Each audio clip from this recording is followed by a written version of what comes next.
So if you have any sense of common decency whatsoever, it probably makes you cringe to even think about sitting down and just writing a book. I'm writing a book. Like, that makes me feel a bit sick to say. And if you're anything like me, it's going to be a similar situation. If that isn't the way it is for you, then either you've had practice or you're dead inside. But that's alright. In this instance, it might actually work in your favour. You've got to fight the inner cringe. You've got to fight that part of you that's telling you that just sitting there writing a book is the equivalent to just spending hours jerking off to a picture of yourself. Fight it and move past it. So there's a thing called NaNoWriMo, National Novel Writing Month, which is, by the way, what I'm talking about. And it's generally surrounded by this sort of sickening self-help fervour. I don't want to partake in that or donate to it, but I think in some ways it's unavoidable. Aren't books enjoyable and, nice? Here's a nice book. Good. Well, then why don't you write one? Because if you write one, and I fail to, maybe that's going to be some form of consolation. Let's talk a little bit about a man called Carl Sagan. Well, let's just directly quote him. What an astonishing thing a book is. It's a flat object made from a tree with flexible parts on which are imprinted lots of funny dark squiggles. But one glance at it and you're inside the mind of another person, maybe somebody dead for thousands of years. Across the millennia, an author is speaking clearly and silently inside your head, directly to you.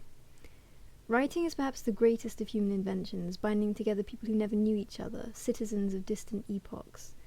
Books break the shackles of time. A book is proof that humans are capable of working magic.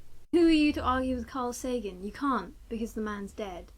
On the flip side, literature is always written by outsiders, by a person inclined not towards connecting with those around him or her, but retreating into a world of nerdily private dream.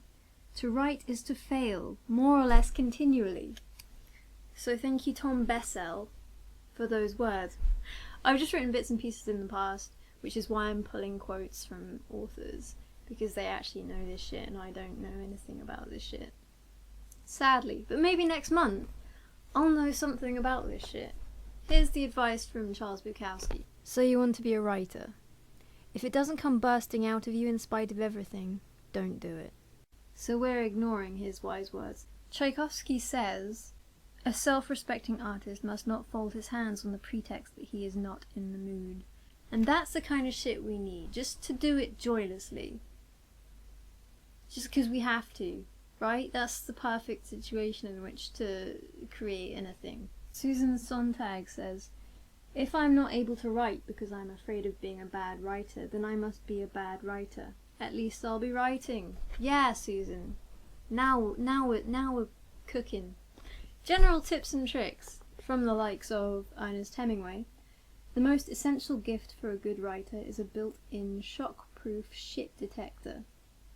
So get one of those installed before the end of this month. Some words from Kerouac as a quick aside that mean nothing but I like.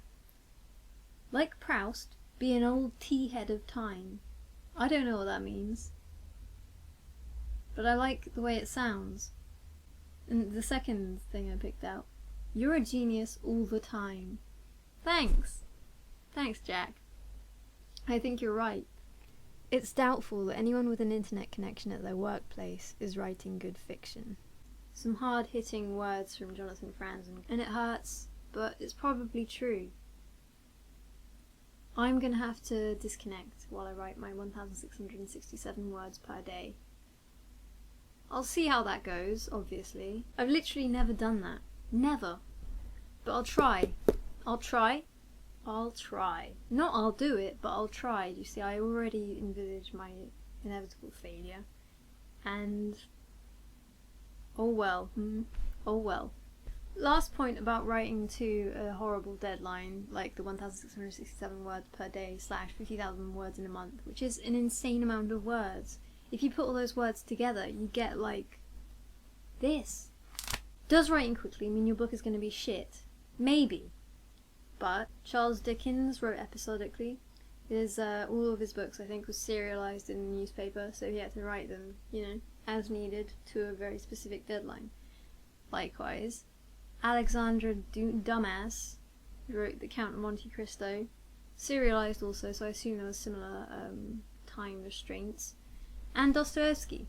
Dostoevsky had to write The Gambler and Crime and Punishment simultaneously in order to meet a deadline that ensured he'd have, if he failed to meet the deadline, he wouldn't have any rights to his future books for 9 years.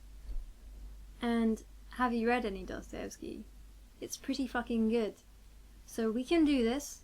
Doesn't have to be shit, but if it is shit, that's fine. It's an exercise.